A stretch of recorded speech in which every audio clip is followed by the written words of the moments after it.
अखिलेश यादव का शूद्र का बयान बहुत चर्चित हुआ था, लेकिन जब दोबारा कृष्ण के वंशज और शूद्र का सवाल अखिलेश यादव से पूछा गया तो उनका क्या जवाब आया, हम आपको ये पूरी कहानी बताएंगे।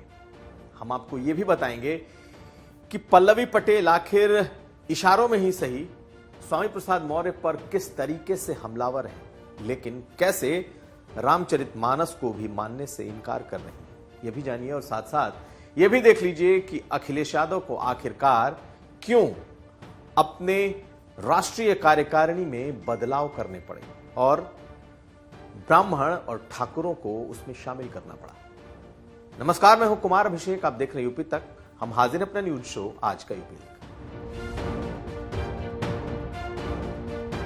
तो शूद्र और रामचरितमानस की सियासत थमने का नाम नहीं ले रही। समाजवादी पार्टी को लगता है कि 2024 में यह उसका ट्रम्प कार्ड हो सकता है। मोहन भागवत ने जिस तरीके से रामचरितमानस को लेकर और शूद्र को लेकर अपनी बात रखी है, उसके बाद से सियासत एक अलग उफान पर है। लेकिन हम आपको एक सवाल दिखा रहे हैं। दरअसल अब से कुछ दिन पहले हमारे संवाददाता ने अखिलेश यादव से मैनपुरी में एक सवाल पूछा था। उस दौरान अखिलेश यादव ने शूद्र के सवाल पर क्या कहा था यह हम आपको बताते हैं, लेकिन दोबारा जब सवाल पूछा गया तब उनका क्या जवाब आया।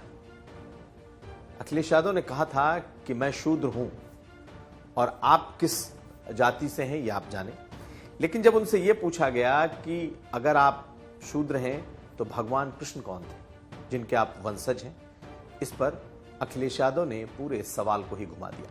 पहले सुनिए कि क्या कहा है इस सवाल के जवाब में अखिलेश यादव ने, और उसके बाद वो वीडियो भी देखिए जब कुछ दिन पहले उनसे हमारे ही रिपोर्टर ने सवाल किया था, तब उनका क्या जवाब था। तो सर भगवान कृष्ण कौन हुए? आप तो कृष्ण के वंशज बता दिए। नहीं, देखो ऐसा है कि बीजेपी के लोग ये किसी भगवान को नहीं मानते। ये साइंटिस्ट हैं, ये रिलीजियस साइंटिस्ट हैं। ये बीजेपी के लोग रिलीजियस साइंटिस्ट हैं। जैसे इनोवेशन होता है, ये इनोवेटर्स हैं। कब क्या इनोवेशन करते हैं पता ही नहीं बीजेपी के लोग।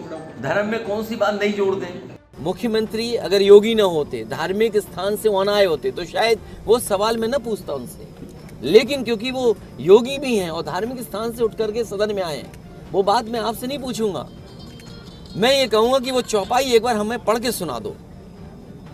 क्या आप पढ़ के सुना सकते हो? मुझे बताओ। और फिर मैं मुख्यमंत्री जी से पूछने जा रहा हूं कि मैं शूद्र हूं कि नहीं हूं। तो देखा आपने किस तरीके से पहले अपने को शूद्र बता रहे अखिलेश यादव से जब यह कहा गया कि अगर आप शूद्र हैं तो भगवान कृष्ण क्या थे, इस पर उन्होंने सीधा जवाब नहीं दिया। अब शूद्र और रामचरितमानस की सियासत को देखिए कैसे उनके सहयोगी अपने अपने तरीके से इंटरप्रेट कर रहे हैं। पल्लवी पटेल का पहला हमला स्वामी प्रसाद मौर्य पर था, जब उन्होंने गोंडा में यह बात कही कि स्वामी प्रसाद मौर्य जब बीजेपी में थे तब उन्होंने यह सवाल क्यों नहीं उठाया। सुनिए क्या कहा था पल्लवी पटेल ने। प्रसाद मौर्य जी को क्या कहना चाहेंगे? स्वामी प्रसाद मौर्य जी को मैं सिर्फ इतना ही कहना चाहूंगी कि अगर उनको ये बहुत बुरा लगा था कि अखिलेश यादव जी की कुर्सी से उतरने के बाद उस कुर्सी को धोया गया गंगा जल से और उनको गलत लगता है, तो इनका ये विरोध तब आना चाहिए था जब ये हुआ था, और उस वक्त ये विरोध नहीं आया क्योंकि उस वक्त वो भारतीय जनता पार्टी के साथ मंत्री पद पर थे। तो ऐसा नहीं होना चाहिए कि बिगाड़ के डर से आप ईमान की बात ना करें। अगर आपको गलत लगा था तो उसी वक्त आपको विरोध जताते हुए वहां से हट जाना चाहिए। तो आपने सुना, दूसरी तरफ पल्लवी पटेल का यह कहना है कि वो भी शूद्र है और वो रामचरितमानस को नहीं मानती। आज हमारे सहयोगी से बातचीत में उन्होंने ये बात साफ कर दी। तो एक तरफ शूद्र और रामचरितमानस की सियासत है, दूसरी तरफ अपनों पर यानी सहयोगी एक दूसरे पर निशाना भी साध रहे हैं। तो देखिए किस तरीके से पल्लवी पटेल ने यह कहा कि वो शूद्र हैं और वो रामचरितमानस नहीं मानती। देखिए, व्यथा किसकी या नहीं है, मैं तो शूद्र हूँ, मैं अपनी व्यथा बता रही हूँ कि लोगों के दिमाग में, मानसिकता में हमायलीहीन भावना है। तो बीजेपी से इतर अगर विपक्ष की बात करें तो उसमें भी इस मुद्दे को लेकर अच्छी खासी सियासत है, अच्छा खासा आपस में मतभेद है। स्वामी प्रसाद मौर्य तो तमाम सहयोगी दलों के निशाने पर भी हैं। वो चाहे सपा के भीतर ही क्यों ना हो और सपा से बाहर बीजेपी के साथ ही क्यों ना हो।